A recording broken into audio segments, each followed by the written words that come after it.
say, now the time has come for the lion to tell his own story. Yeah, the one them called Celestial I represent for the mighty lion voice. And this a shook up your planet tectonic. As me sip up my roots and tectonic. And you can't make me jump nor get panic. Have the engine a run like mechanic. Room. I'm Nana Farika. The time has come for the lioness to tell her story from her viewpoint and tell the world who Queen Omega is. This is the lion's voice. And in 1966, 2 years later, when His Majesty visits Jamaica, His Majesty comes and brings a wreath to lay on the tomb of Marcus to show there's no hard feelings. And this is why I say it's a father-son relationship, because the whole time there was no hard feelings, and His Majesty going to lay the wreath, which that could have been stricken off, because remember the last thing His Majesty hear from Marcus was the disrespect, But His Majesty said, I'm going to show respect to Marcus, the great works, acknowledging Jamaica's first hero, acknowledging the great works that Marcus has done. So by laying that wreath, he laid to rest any negativity, and that is where we should view this relationship as one, where the son, had some critique of the father and how the father was administrating, and the father saying, just take time will vindicate, I can't deal with you right now. However, took no rejoicing that Marcus passed, and did go and show his respect by laying the wreath on the grave of the Honorable Marcus Garvey.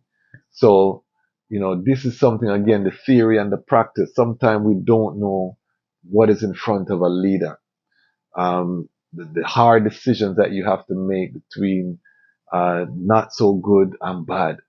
And sometimes you have to go with the not so good, because you still have to move forward, and you don't have the luxury of saying, if I can't get younger black teachers, or I can't fly in the black world to fight this war, I have to deal with what I have in front of me, because doing nothing is not an option.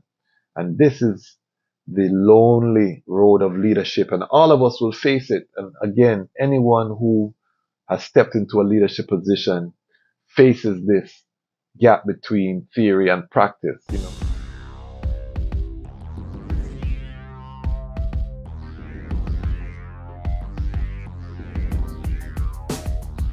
Well, lion voice, tell them that's the people first choice. Lion voice, make the lioness them feel nice. Lion voice, with the lion cubs we sacrifice. Lion voice, got to show the people them the light. Lion voice.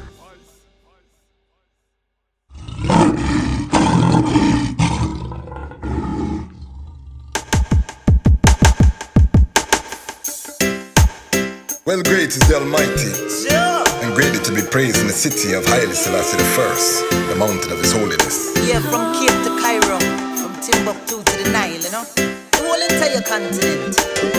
Beautiful for situation, the joy of the whole earth is Mount Zion, from Accra to Addis Ababa. Yes, it's a beautiful continent, better control, mama. Very beautiful.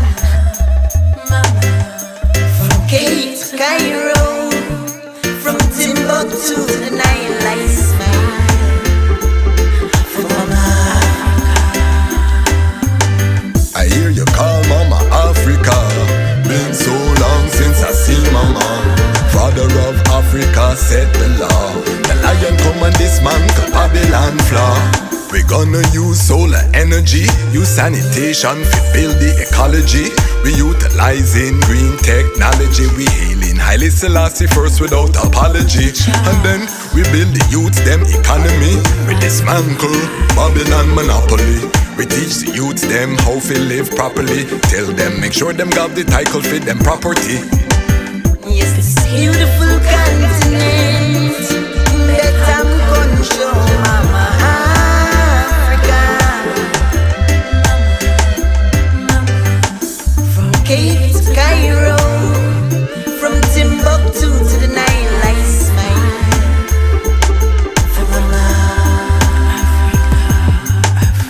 love you, mama. Your heart never harden. I wanna turn all your slums into garden. I wanna stop all of your youths from starving.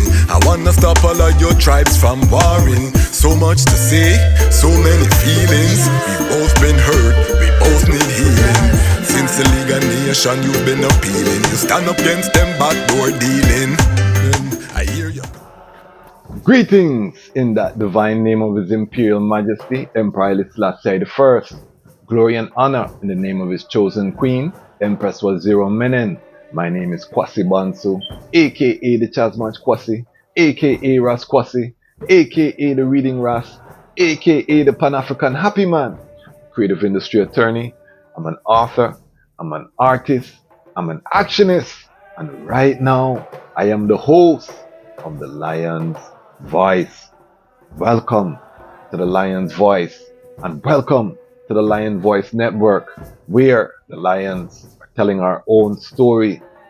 If this is your first time on the network, welcome to all our new subscribers. We have passed 3,144 subscribers at the time of this recording, which is monumental growth for the channel. Over 500 subscribers in the last 28 days.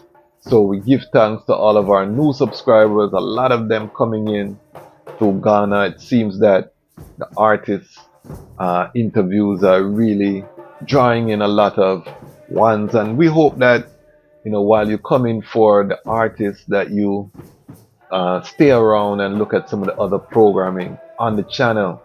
We just dropped an episode of Lion Love featuring social media influencers Kishela, Empress Kishela. Powerful interview. Check it out on the channel. We dropped the full episode clips for the item. How do you feel about popular culture for women of today? Your age group, you know, your would you be considered a millennial or Generation Z? A millennial. A millennial. Okay, so for your generation, who would be the, you know, the top artists would be the Cardi B's and these kind of. What do you feel about the popular culture? You know, all of the kind of hip hop that's out there right now. To be honest, it's demonic. It's not really what we should be following. Okay. We also have the Lion Talk Live. We had the Rastafari Independent Non-Aligned Media with Breadlocks, and we had a beautiful live about the Association of Rastafari Creative Summer Camp that is servicing Rastafari youth from across the globe. Check out those episodes. Today though, August 17th, we celebrate the Earth Strong of two mighty figures within the Pan-African world. Honorable mention also to the Crown Prince, Zara Jacob, who, according to His Imperial Majesty, was in the line of succession for the throne after the impairment of his firstborn son, Afsa Wilson. Who are the two Pan-Africans that I'm talking about? Every Pan-African watching this know already. One of them is, of course, the Honorable Marcus Mosiah Garvey. The other being, of course, Emperor Menelik II. We both share their Earth Strong on this day, August 17th. So I'm going to do a two-part feature on these two, because I don't want, you know, I can't do justice to do both of them in one episode, and I want to do a kind of deep dive into both. So this strong, I'm going to start off with the Honorable Marcus Garvey. Next strong we'll do Emperor Menelik. And when we do the Emperor Menelik side, of course we will go into the book Haile Selassie's Ethiopia, that carries a good portion of the history of Emperor Menelik from his birth coming straight up. He's one of the main characters. Of course, he was a priestly warrior king, so he's one of the main characters in this groundbreaking work, Haile Selassie's Ethiopia. Make sure, if you have not gotten your copy, that you get your copy. And as we anticipated, the book is picking up steam. I'm getting calls, we're getting reach outs, and remember that you can get your signed copy off of the website. So if you go down to the website right here, you can get the signed copy of the work sent straight to you if you're in North America. If you are outside of North America, we have to try work out something, but send us a message and we can see what can be worked out. But you can get it off of Amazon if you're outside of North America. Also in Jamaica, iNation Books, big up iNation, is carrying it. He's at the Kingston Night Market and many events across the island. So make sure, check iNation to get your copy. All right, so today we're going to talk about Marcus Mosiah Garvey. And I'm going to issue a trigger warning because we're going to get a little bit critical of the Honorable Marcus. And I know for some of my viewership, particularly I Bobo Shanti family, you know, Marcus occupies a place in the Trinity. So we just want to put out a trigger warning in advance. No disrespect intended. We're just giving our perspective based on the history of Honorable Marcus, because I think it's an instructive lesson right now for the Rastafari and the Pan-African family as we grapple with some hard realities that confront the family. And the main thing that we're looking at is the gap between theory and practice. You know, Pan-African theory and practice. Black supremacy, theory and practice. You know, these are the things that we have to really analyze. And by looking at the history and some of the mistakes that Honorable Marcus Mosiah Garvey made, you know, some of the points where ego got the better of Honorable Marcus Garvey, we can learn lessons and prayerfully avoid making some of those same mistakes. And I would argue that the relationship between Honorable Marcus Garvey and His Imperial Majesty Emperor Haile Selassie the first was that of a father and a son. You know, the son becoming more radical than the father and feeling like the father don't know what he'ma do and voicing it publicly, you know what I mean? His displeasure with the father's reality. And, you know, there were consequences. The Honorable Marcus passed in a way that is not so highful, you know what I mean? And we'll get into how he died and when he died and all of these things. But for those who are unaware what I'm talking about, we're talking about the Italian Ethiopian invasion and Honorable Marcus Garvey saying some very critical things about His Imperial Majesty. But before we get into the critique, the scathing criticism that Marcus had of His Majesty, and we'll look into it and see if it warrants any justification. Who was Marcus Garvey? Marcus Garvey was born in Jamaica, and he is one of the foremost Pan-Africanists. I've heard it said that in America, black people did not start looking white people in the eyes until the Honorable Marcus Garvey came with the UNIA. Many of the leaders who were rise to become prominent in the civil rights movement had their origins as Garveyites. And we can't forget about African leaders such as Kwame Nkrumah, who loved Garvey so much he put the black star on the Ghana flag. You also had Nnamdi Azikiwe, first Prime Minister of Nigeria. What about Julius Nyerere of Tanzania, Jomo Kenyatta of Kenya, and so many more major influence for African liberation movement. So Marcus Garvey plays as the foremost Pan-Africanist aside from His Imperial Majesty, who I place at number 1 on the Pan-African charts. Kadamawi the first, you know what I mean? But aside from Kadamawi, there's none other than Marcus. His place is sealed in the history. So, who am I talking about? If you look at Malcolm X, his father was a Garveyite. When we look at the Honorable Drew Ali, the Honorable Elijah Muhammad, all of these ones were Garveyites coming out of the Marcus Garvey movement. I believe Martin Luther King's father had some origins in the Garveyite movement as well. The item can correct I in the comments if that's not correct, but I believe I did read that somewhere. And the platform that Marcus came to was that he was looking at the Almighty through the spectacles of Ethiopia. He was a Catholic, you know what I mean? But he interpreted everything from a black point of view. And the main thing was, again, Africa for the Africans, those at home and those abroad. Repatriation, some of the basic tenets that still remain as the core of the Rastafari movement. The Honorable Leonard Howell, you know, Archibald Dunkley, Charles Hibbert, all of these ones were coming out of that Marcus Garvey reality. He was a giant when it comes on to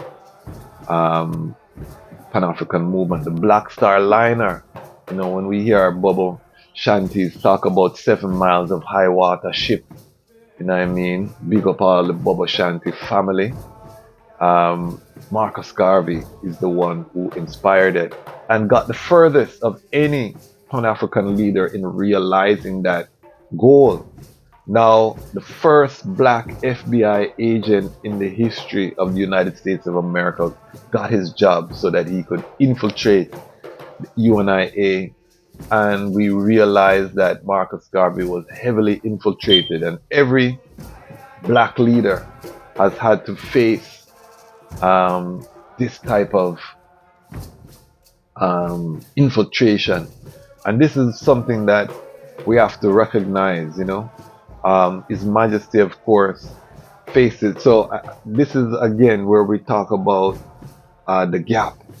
Because the chessboard that His Majesty is playing on is much greater as the head of the most ancient monarchy. We have to realize that while every black leader has been attacked, His Majesty was actually attacked and invaded the largest army in the history of the modern era to ever invade Africa. Was the Italian Invasion Force, which by some estimates numbered in excess of 300,000 soldiers on the ground coming into Eritrea, when you include the Eritrean forces that fought against their Ethiopian brothers, who are called the Askari. So His Majesty had to deal with this on a scale never before seen. Marcus Garvey was attacked by J. Edgar Hoover, the cross-dressing head of the FBI, who, you know, some people say had some black genetics and probably was a self-hating person. But that's another story. I won't get into J. Edgar Hoover history. But Marcus Garvey ended up being arrested. Before that, you know, he lost the favor of a lot of his African American supporters by not really overstanding culture in America when he decided to meet with the head of the Ku Klux Klan. Of course, Garvey's rationale was that they wanted black people to go back to Africa. He wanted to go back to Africa. So he never really business what him would deal with. He was trying to find some middle ground. That didn't go well with the African American base that he had built. So there were a lot of divisions in the UNIA even before the infiltration and the division. But he was arrested on mail fraud, trumped up charges, ended up being deported back to Jamaica, a land that did not love him. So he could not build the same strength in Jamaica. He started the PPP party and tried to get into politics. It was not successful, and he ended up moving to London in 1935. This is the same year that the Italian invasion took place. So he was in London watching the events unfold, again, the largest invasion. And by that time, we have to understand that where his mental state was. You know, it was not the early 20s when the UNI was at its strength.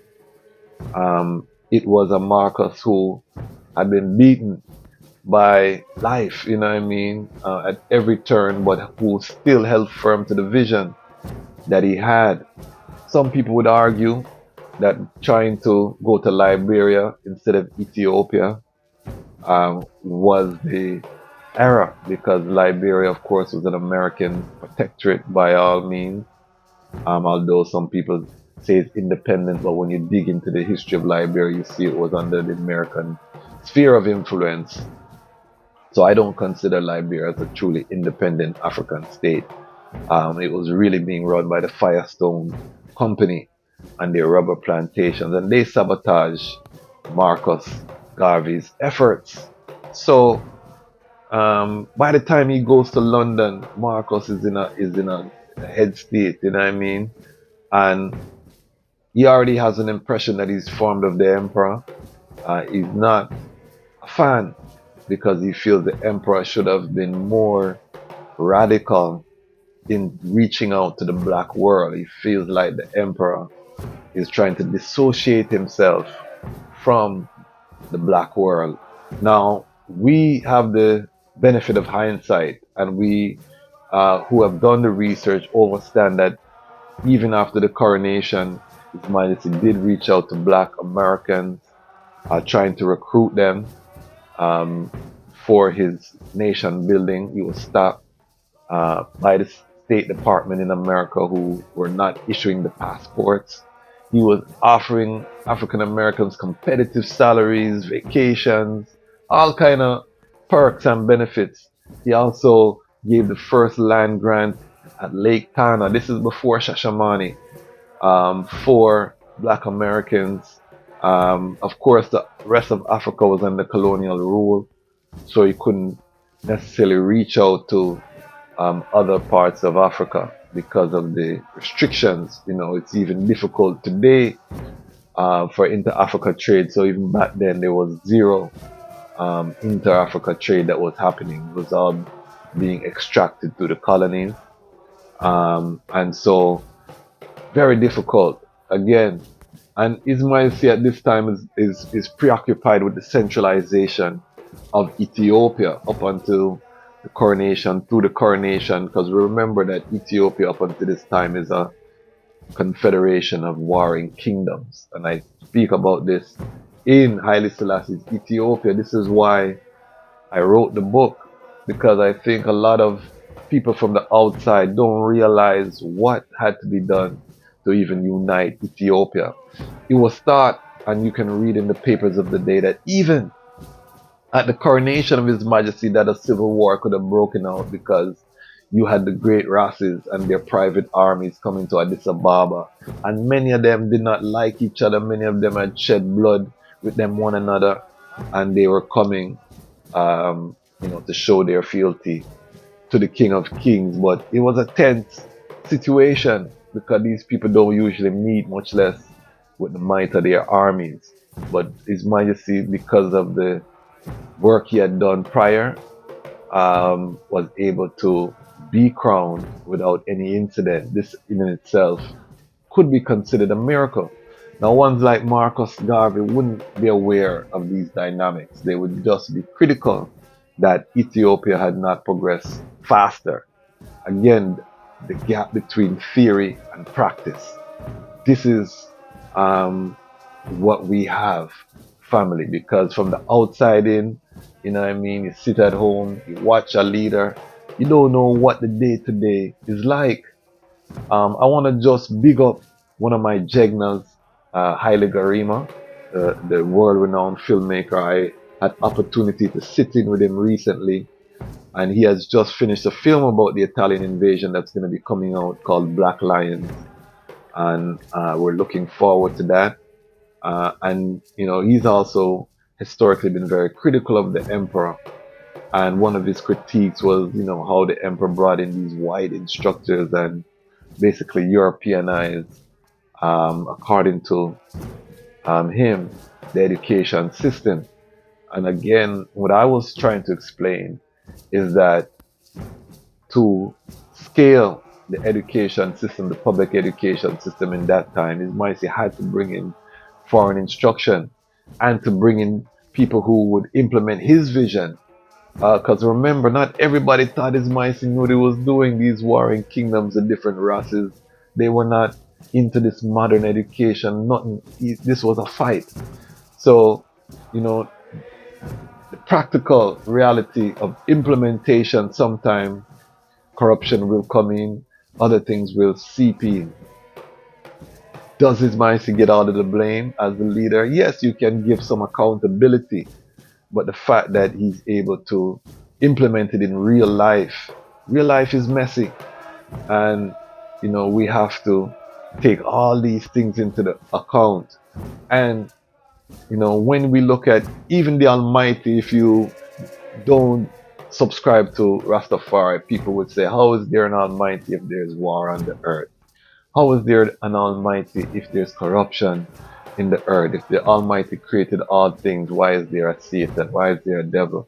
So the same critiques that people have of His Imperial Majesty Haile Selassie I is the same critiques everyone who is an atheist or who is a non-believer would have of the Creator of the heavens and the earth. So there's no escaping criticism as a leader, because with free will, people do what they want. You can put them in position. You can put all the places on the chessboard. But if a man is a thief, he might go thief. So this is the reality of leadership. And anyone who's led anything knows what I'm talking about. Again, the gap between theory and reality. Marcus himself should have known.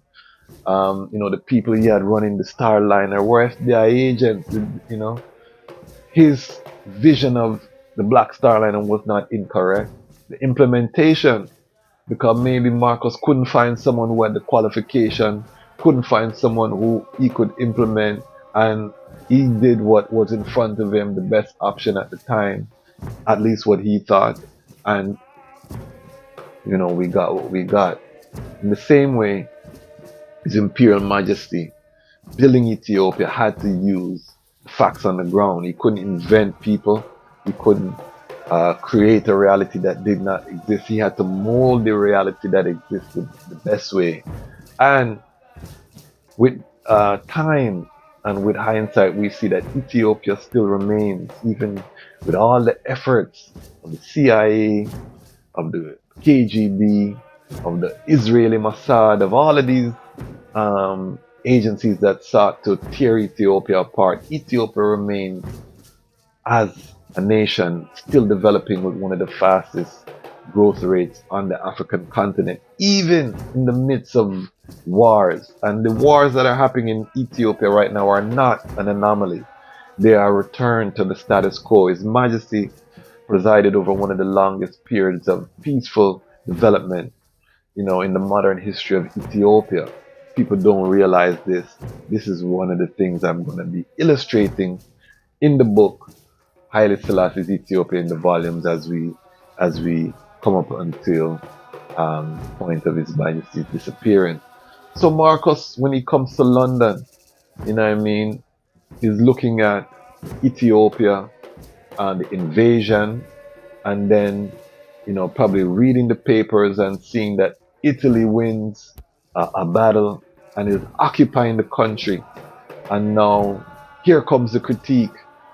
But according to my research, what we find out is that Marcus feels slighted that he comes with a delegation to meet His Majesty when he arrives in London, and he's snubbed. He feels, His Majesty does not meet with his delegation of himself and other Pan-Africanist leaders. And I've been trying to find Who was in that delegation? What were the circumstances? I can't find it. Only that there was a snub. The next time we hear from Marcus is an article that was written in the Black Man, which was a publication that Marcus created. This is after the Negro World, where he does the editorial, and the editorial is critical. It's not as scathing as some of the other editorials that pass, but it's scathing. This is in July 1936. We see the first, and he's basically saying that Haile Selassie is naive, didn't do what he's supposed to do. If he had reached out to the black world, he wouldn't be in this position. You know, it's a lot of critiques of His Imperial Majesty. So, in May and June of 1936, Marcus Garvey wrote an editorial in the Black Man. I'm going to just touch a little excerpt. He says here, in a section titled An Exile, he says, Haile Selassie is an exile from his country. He is a sadder but wiser man. In looking over the countries of Europe, he will see the high civilization in quotes, of the white man. He will see how the masses of white people in Europe exact from their governments the best of conditions and opportunities for existence, and how the governments stop at nothing to grant these with satisfaction. He would be able to contrast European civilization with Ethiopian backwardness, where 99.5% of the population was kept in ignorance, where the people were unable to read or write and knew nothing about the civilized practices of an outer world, where men in a democracy secure rights to which they are entitled. And then the next section was titled The Evil of Backwardness. He says, and this is where you see he's not fully vexed with His Majesty yet, this was fresh, after the annexation or the occupation. In this section called The Evil of Backwardness, he says, we are not blaming Haile Selassie for the present backwardness of Ethiopia, because he had but a very short time to show his statesmanship and to help his country. For the time that he was head of the empire, he started to do good reform work, but it was the very attempt of these reforms that caused Italy to become impatient, feeling that if these reforms were allowed to continue, the desire to conquer the country would not be fulfilled. So while Haile Selassie was endeavoring to do his best, Italy struck the blow under Mussolini with the assistance of the other European nations who connived with him as by indications. And then I'll skip down to the section here. Well, I'll read the rest of it. This is the last section. The next section is called Failure of Sanctions, and he says, the refusal of nations to apply sanctions in severe form can be interpreted as nothing else but a tacit encouragement to the aggressor. The Emperor of Abyssinia did not understand this. He was not accustomed to that kind of diplomacy, and so he fell for the hypocrisy of the League of Nations and has suffered the loss of his country. Might is right. Mussolini has raised the standard of might being right. It is now understood the policy of the world that to possess anything you must first have might, and you must use it against those who do not possess it, and take for yourself the things that you want. This has been well proved by Italy, with the support of the civilized nations of Europe in the conquest of Abyssinia. Not the last. We are satisfied, this is the last section. We are satisfied, however, that we have not heard the last of the Italo-Abyssinian affair. We know well that within another 500 years, the world will return to the very scenes of operation that give Italy her triumphs today in Abyssinia. We will hear more of Adwa, more of Addis Ababa, more of Harar, more of Desi. The future is dark and gloomy, but only the people of might will be able to survive it. Those races that depend upon anything else but might must expect to be destroyed. The Emperor of Ethiopia had no might, and he and his people have been destroyed. Negroes, be mighty. And that is the seal. And of course, I would disagree, but there are some very fair observations based on the information that he had. He presumes about what His Majesty knows and didn't know, which is where I would disagree. I think His Majesty knew all of these things. But again, he had to fulfill all of these things for the world history, so that people could see, and that so that when judgment is executed, because this is a multi-pronged approach. If you judge His Majesty solely on the political and not the spiritual, then you miss a lot of the moves on the chessboard. These Europeans had to condemn themselves to the judgment that awaits them, which is still unfolding. And His Majesty, just as Yeshua sacrificed himself, his own goodie, His Majesty understood that Ethiopia would be the nation to be sacrificed, that would rise a new earth, because just as Yeshua sacrificed his goodie to rise the consciousness of the human being and fulfill the pledge that humanity would even supersede the angelic beings, His Majesty used Ethiopia, which was the holy place, as a sacrifice, that the entire earth would be redeemed. And we'll go into that more. But that's Iman sound. You can hear what Marcus said. Put a comment, if you have any comments on what Marcus said. Is it fair and balanced? Was it right? Let's have that reasoning in the comments. In January 22nd, 1937, in the Washington Tribune, he comes up with a editorial on him a shoot, you know what I mean? This is where now name calling and different things come about to the emperor, and he follows that up in March of 1937 with another editorial on the black man, where he's calling His Majesty a coward.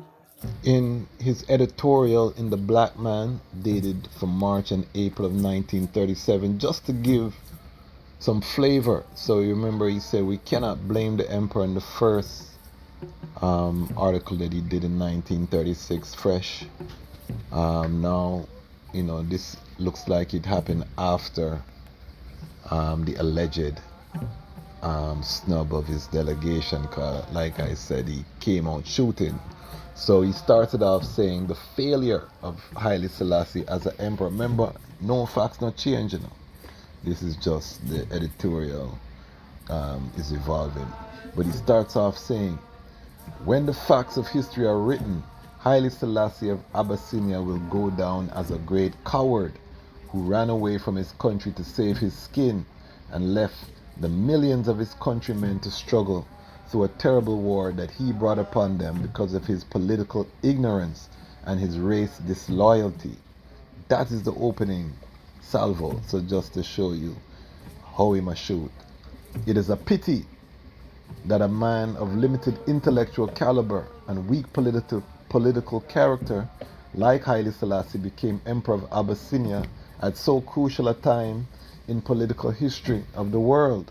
Unfortunately, Abyssinia lost the controlling influence of a political personality of patriotic racial character like the late Menelik, whose loyalty to his race and devotion to his country excelled all his other qualities, to the extent that he was able to use that very strength to continuously safeguard the interests of the Ethiopian Empire. What he did so well to preserve, a cringing, white slave hero worshipper, visionless and disloyal to his country, threw away. This is the impression the serious-minded political student forms of the conduct of the ex-emperor of Abyssinia. So that is the opening paragraph. I'm not going to read the fullness. All of these are available online for ones to read, but you can see how Marcus come out shooting Probably the most factually incorrect statement he's ever made. And remember, this is the preeminent Pan-African voice of the day. So to think that Haile Selassie did not read this or did not hear about this is wishful thinking. You know, the emperor is reading this. And this will come into play later as we see, you know, the only overt action is the emperor ever made post this period comes during his visit to Jamaica, but we'll get to that later. All of these things. At the same time, His Majesty is meeting with Dr. Malaku Bayan, his cousin and physician, who comes with the recommendation for the formation of the Ethiopian World Federation. So the same thing that Marcus is critiquing His Majesty about not reaching out to the black world, His Majesty is actually implementing in this time through the creation of the EWF. And for those who doubt how His Majesty felt about the black world, read the Ethiopia World Federation Constitution, which clearly states is for the black peoples of the world, and to carve out a place in the sun, you know what I mean, for the black peoples of the world. So it's clear from the charter, which had to have been approved by His Majesty, and big up to Dr. Malaku Bayan, Howard University alumnus, from the Howard Medical School. You know, I'm a Howard alumnus, so we have to big up Dr. Malaku Bayan, great Howard alumnus. And, you know what I mean, it's clear how His Majesty felt about the black peoples of the world. What we have to understand, you know, is that His Majesty, there was something, because His Majesty never liked being called a Negro, probably black at that time. You know, Ethiopians wanted to be known as Ethiopians because we're connected to a landmass. If you look, you know, from Kemet, come straight up, we always are connected to a landmass. We're named in conjunction with the land.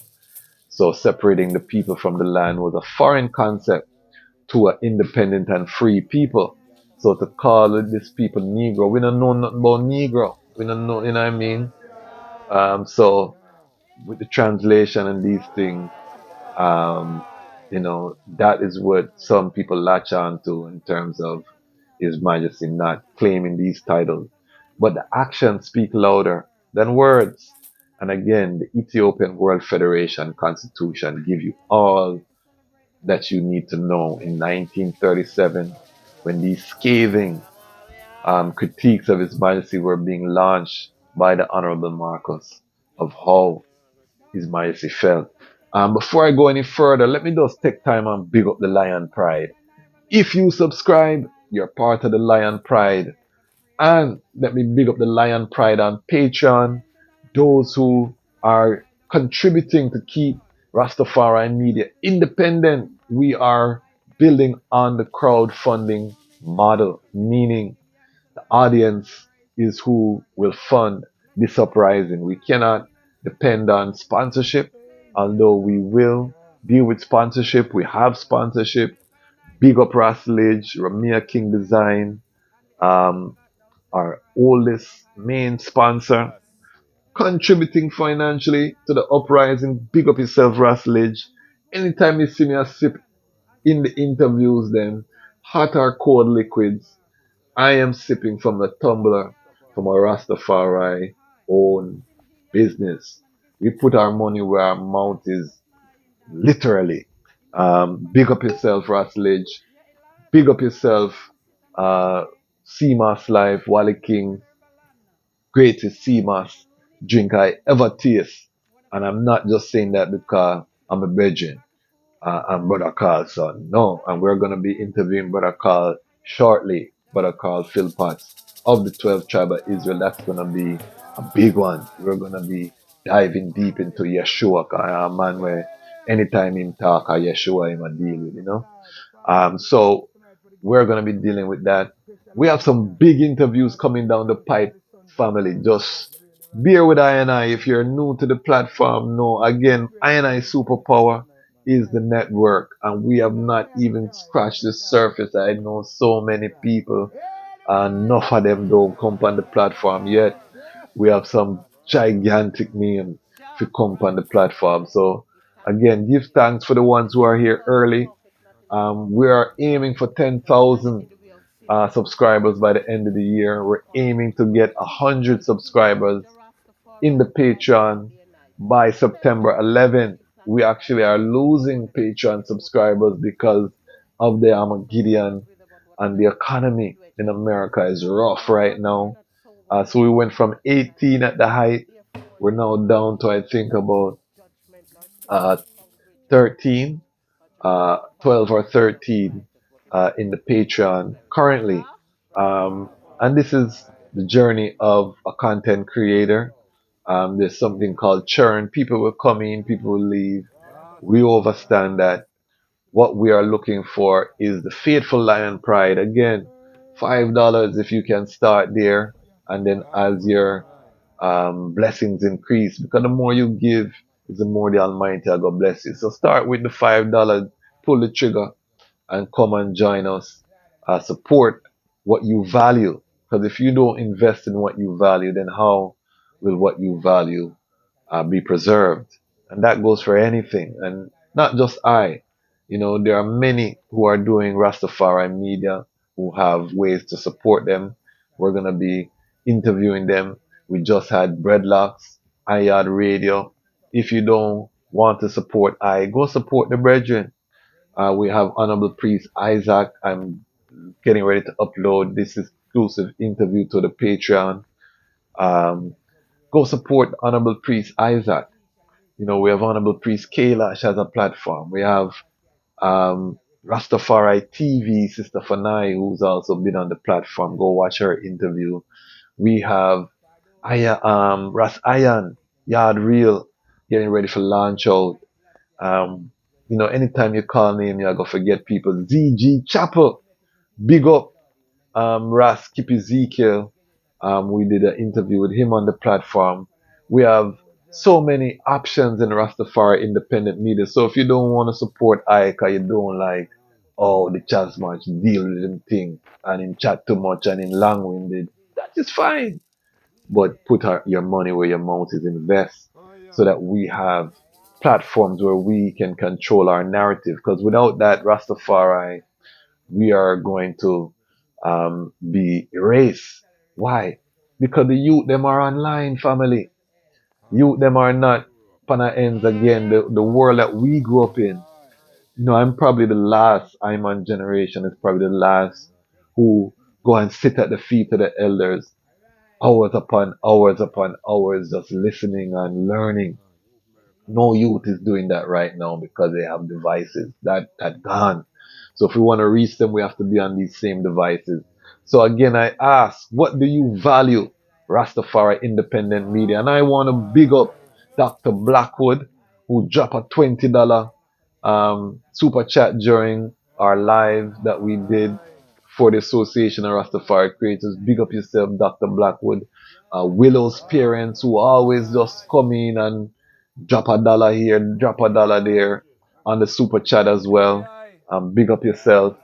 All of the Ubuntu Lion Pride, these are brethren who give over $50 US, one-time contribution. And once you do that, you are a permanent member of the Ubuntu Lion Pride, because we recognize you made a sacrifice to contribute. You may not be able to do it consistently, but you have done that, and we big up ones like Iras who have done that, ones like Dexton Davis, Ras Dexton, beautiful singer who have done that, and we know many more will come. There's going to be multi-millionaires that see this and drop a 10 grand just to invest to see Rastafari independent, non-aligned media rise. And we welcome that they will be recognized as the Ubuntu Lion Pride.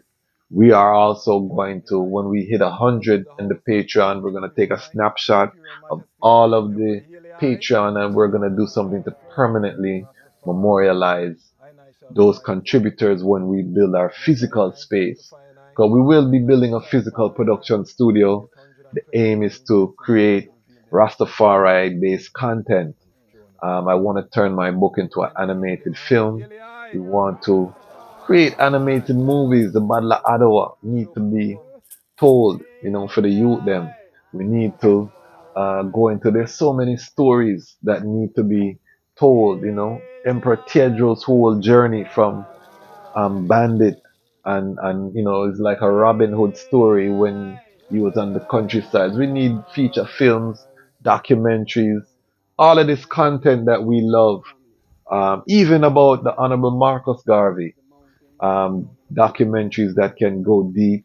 It costs to do the research, to travel, to visit the archives. We want to do serious work here at the Lion Voice Network, and it's going to take resources. So invest if you value and you want to see these things done.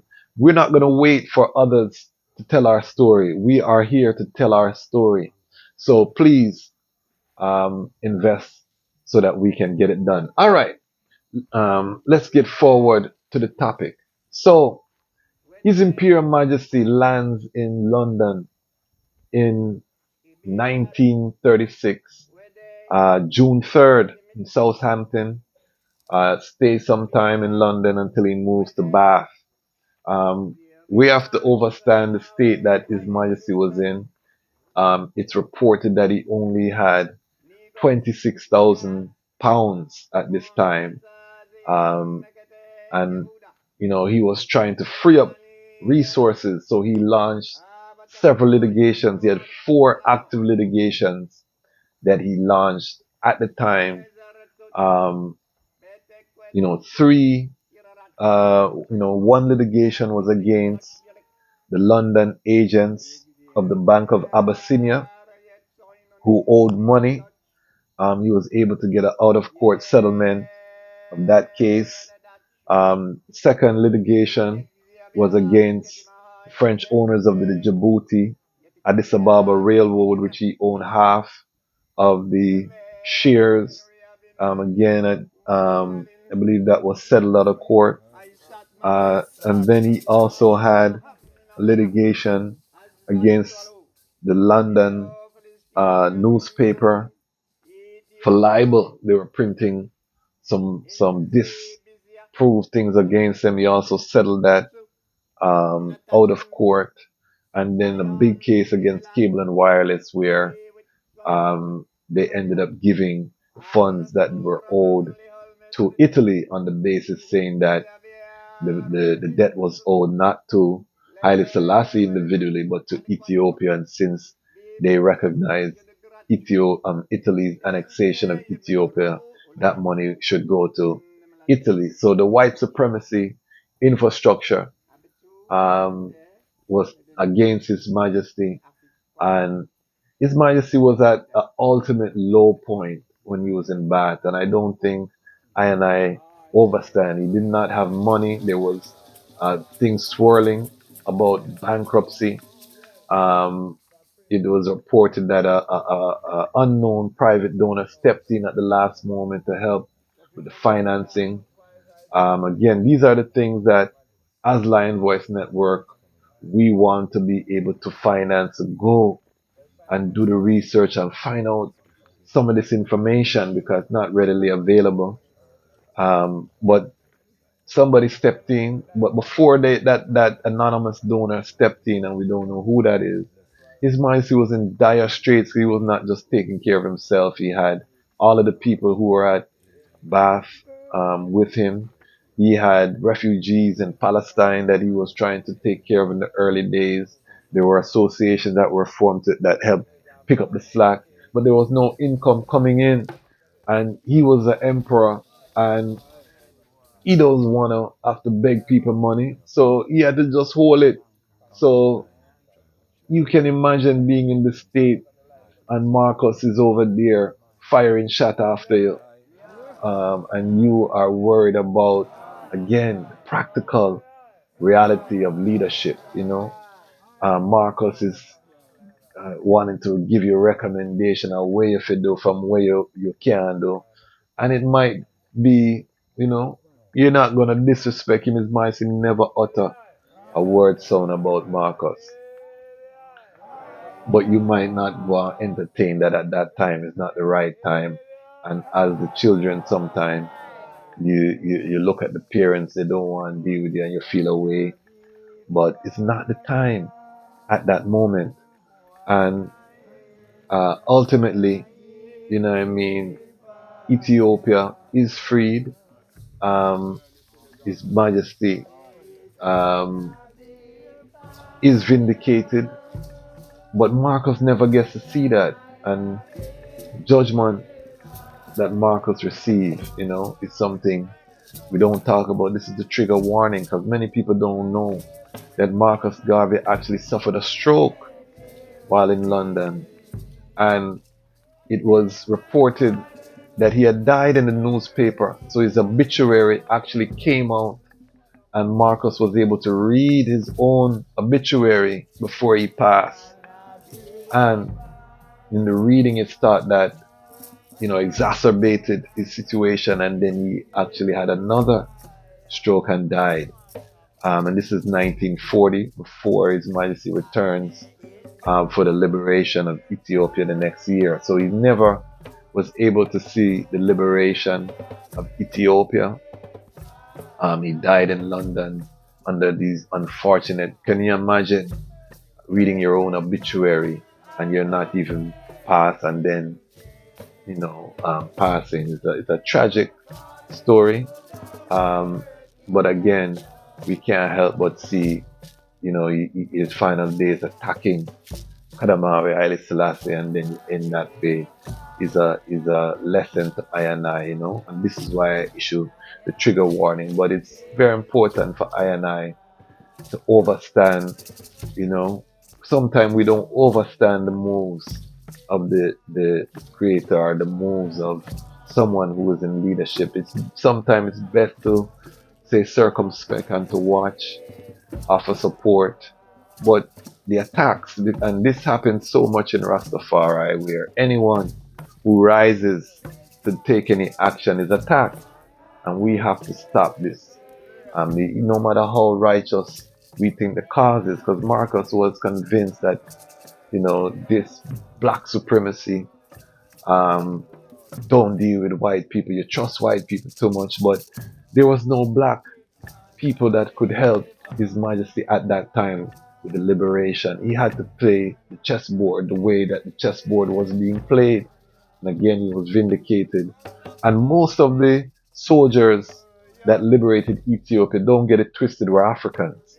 When you hear about England liberated Africa, the generals, yes, were Englishmen, but most of the regular troops that were fighting alongside the Ethiopian patriots were from Kenya, from other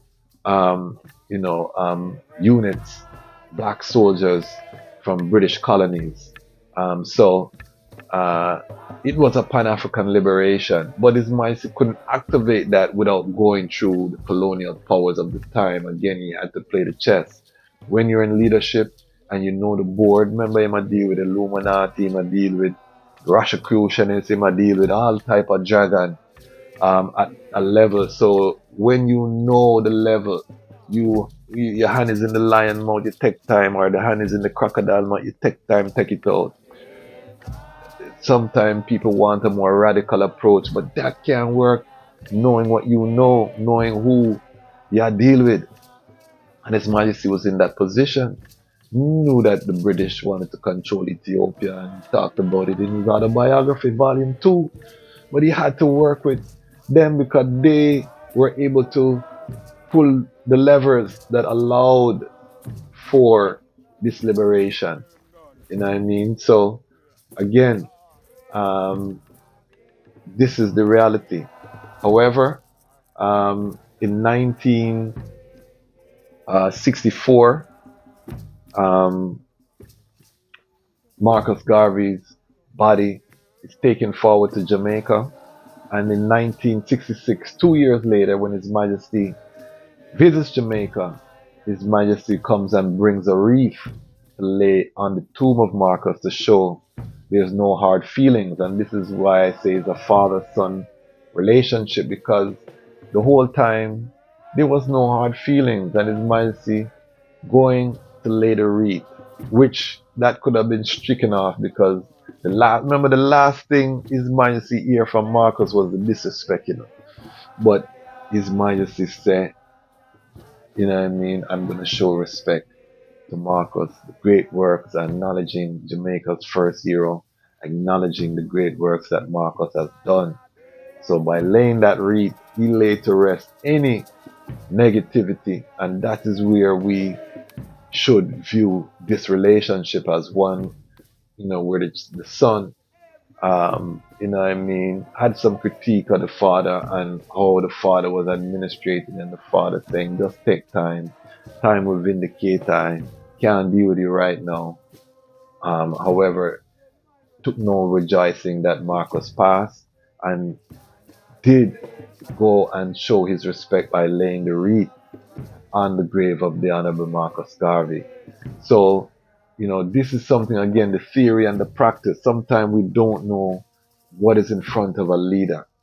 The hard decisions that you have to make between not so good and bad. And sometimes you have to go with the not so good because you still have to move forward. And you don't have the luxury of saying, if I can't get younger black teachers, or I can't fly in the black world to fight this war, I have to deal with what I have in front of me, because doing nothing is not an option.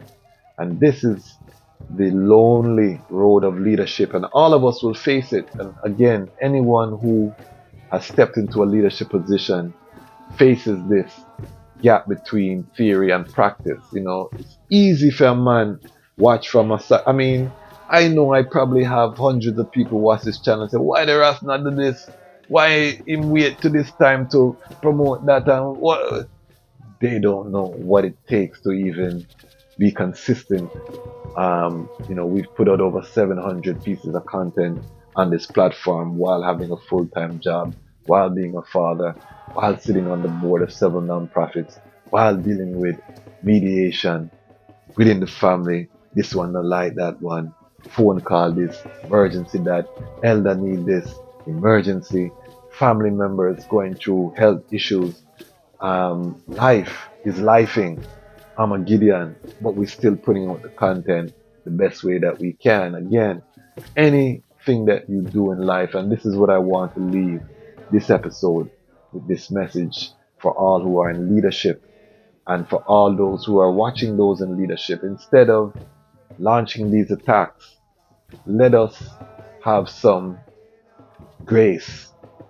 Let us remember the lessons of Honorable Marcus Messiah Garvey, our greatest Pan-African leader outside of His Majesty, I would say, and learn that even in greatness you can make mistakes. Even someone as great as the Honorable Marcus could make a misstep and attack Kadamari Haile Selassie, who is the greatest Pan-Africanist, father of all Africa, and not knowing the full spectrum of the plan and not knowing the practical realities on the ground.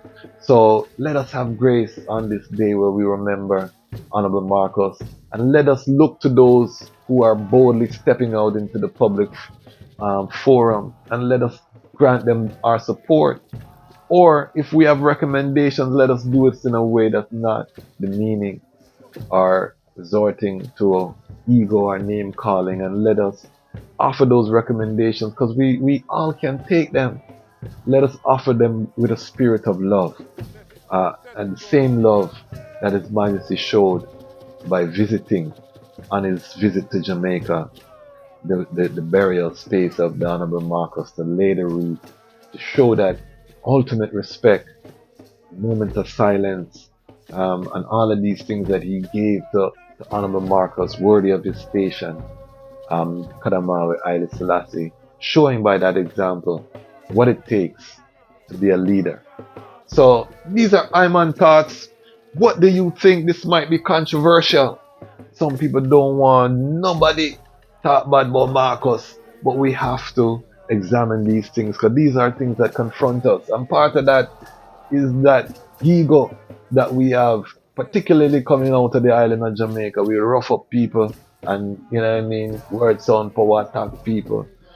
How did the item feel about what is stated here? Let us have the conversation in the comments. Remember Lion Pride, comment with where you are watching from. Let us boost the algorithm and let the other Lion Pride members know where you're calling from or where you're watching from. And also make sure you watch, like, subscribe. We are just getting started, family. Why? Because the time has come for the Lions to tell our own story. And this is the Lion's Voice. Lion Voice.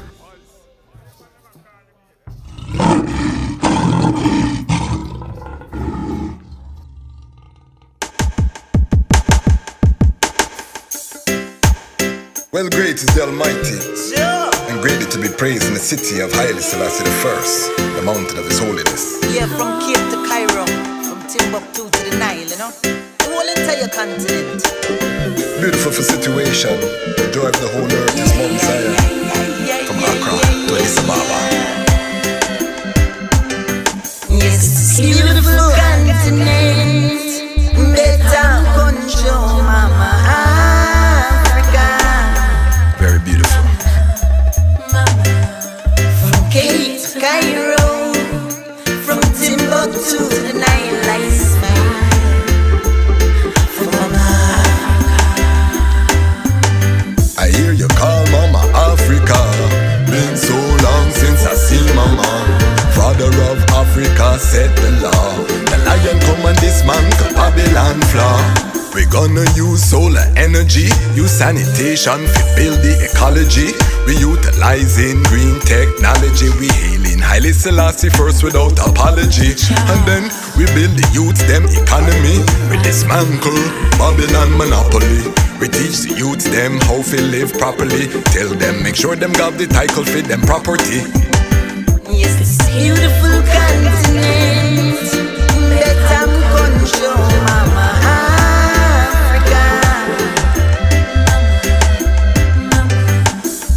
Cape to Cairo, from Timbuktu to the Nile, I smile. For Mama I love you, Mama, your heart never harden. I wanna turn all your slums into garden. I wanna stop all of your youths from starving. I wanna stop all of your tribes from warring. So much to say, so many feelings. We've both been hurt, we both need healing. Since the League of Nations you've been appealing. You stand up against them backdoor dealing. I hear you call Mama Africa. Been so long since I see Mama. Father of Africa set the law. The lion come and dismantle Babylon flaw. Then I hear you call Mama Africa. Been so long in America. Father of Africa set the law. The lion come and dismantle Babylon flaw. So be still, all enemies of Jah. Know that He is the King of Kings and Lord of Lords, the Lion Conqueror. And it was said of Ethiopia, the highest himself shall establish her. His Majesty was born there. And I know that I love you so. There's no place that I'd rather go. Tired of walking through slush and snow. Repatriation, that's the most I know.